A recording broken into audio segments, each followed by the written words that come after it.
বেলাল রাদিয়াল্লাহু তাআলা আনহুকে বিশ্বনবী ডেকে বললেন, ইয়া বেলাল আনফিক ইয়া বেলাল লা তাখশা মিন যিল আরশি ইকলালা। ও বেলাল, আল্লাহর রাস্তায় দান করো, কারণ আমার আল্লাহর ধনভাণ্ডারের কমতি নাই। সাইয়েদনা বেলাল রাদিয়াল্লাহু তাআলা আনহু সবচেয়ে গরিব।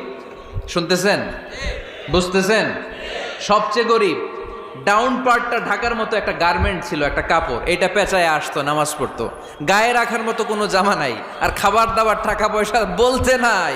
ওই সাহাবীরে বিষ্ণু ইসলাম বললেন, আনফিক বেলাল, বেলাল তুমিও দান করো, তুমিও দাও, দানের হাতকে প্রশস্ত করে দাও। আনফিক ইবনা আদম উনফিক আলাইক, হে বানি আদম দাও, দিলে আমি তোমারে দেব। কেজির এটা হুজুরে দিয়ে দিলাম, এরপরে কেউ আমার 20 কেজি দিলে ওইটা ধরবো, ওইটা আবার আরেকজনরে দিব, এরপরে আরেকজন 30 কেজি দিলে ওইটারে ধরবো। কথা বলেন, কথা বলেন, কথা বলেন।